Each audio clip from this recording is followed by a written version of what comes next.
being on the streets of Moscow while Russia are good. Moscow is big. Big and busy.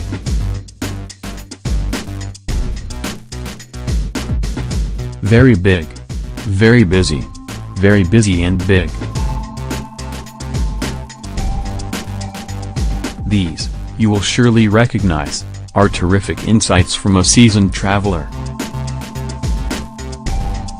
But, as uninspired as these observations are, they are the first two things that strike you when you visit the Russian capital.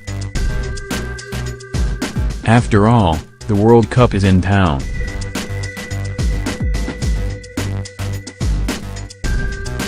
There are two venues here and, anecdotally, a lot of people seem to be using it as a base from which to travel to the other cities. Walking anywhere is a bit of a struggle, and getting anywhere in a car will take you a while, which is presumably why the predominant driving style seems to be, shall we say, aggressive.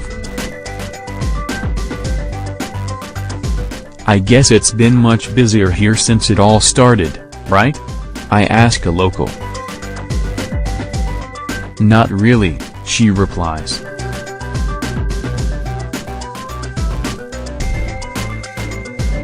It's always like this.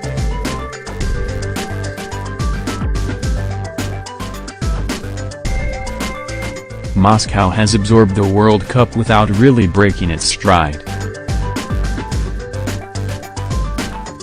Which shouldn't really be much of a surprise, because that's what big cities with solid infrastructures do. People seem to be broadly positive about their home being turned into FIFA's big theme park for a month, and most have been virtually falling over themselves to make visitors feel welcome. Which, again, is probably not much of a surprise. Russians appear to be well aware that they have a reputation as cold and brusque, and they're attempting to change it through kindness, one person at a time.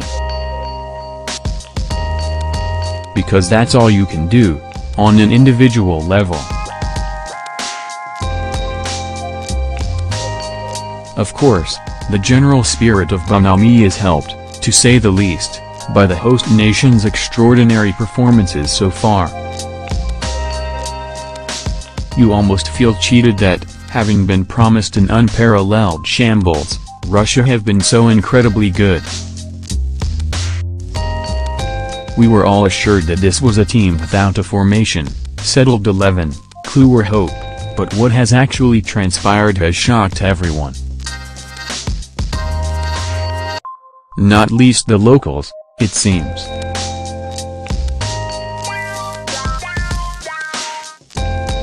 The expressions on the faces of Russian fans watching their 3-1 victory over Egypt carried the shock of a lottery winner.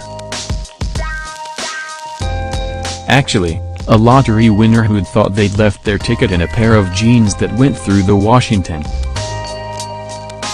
Actually, a lottery winner who hadn't even bought a ticket. Moscow on Tuesday evening resembled one of those absurd tourist information films that hosts of sporting events sometimes produce. People were hugging.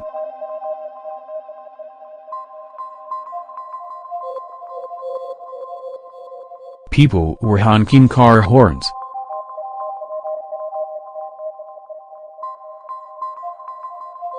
People were actually dancing in the streets.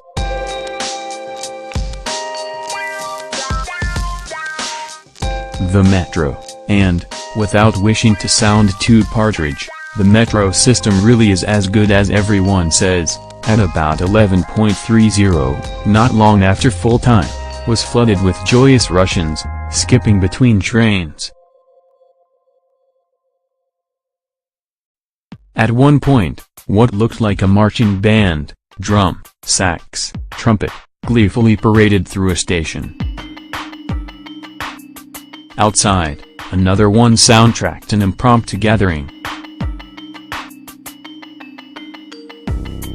Early on Wednesday morning, A taxi on the way to Sheremetyevo airport had a Russian flag attached to it.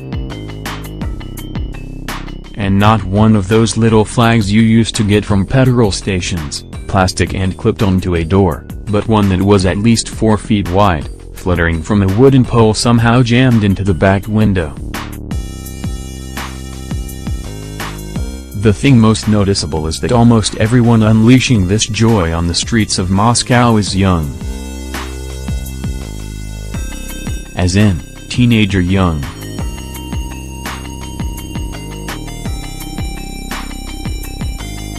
Not an enormous shock perhaps, because these are the fortunate ones who have not yet had the enthusiasm knocked out of them by the grinding realities of life. But there is something life-affirming about seeing a generation who, in general, have had the shit kicked out of them, enjoying something as uncomplicated as this. Russia is happy drunk, which of course means there's a hangover to come, but who thinks about the morning after when you're 3 sheets to the wind? Who knows how this team have managed to transform from honking no-hopers to one that have already scored more goals than Spain did in 2010. But it has undoubtedly given the tournament a shot in the arm. This is almost certainly all surface.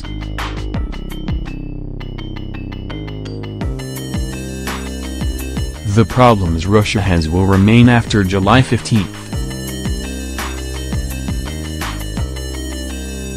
But here lies the power of sport, football in the World Cup, enough to apply a bomb to wounds, if not entirely cure them. This optimism will wither at some point, but who really cares? We cling to what we can, and Russia is clinging on as long as this lasts.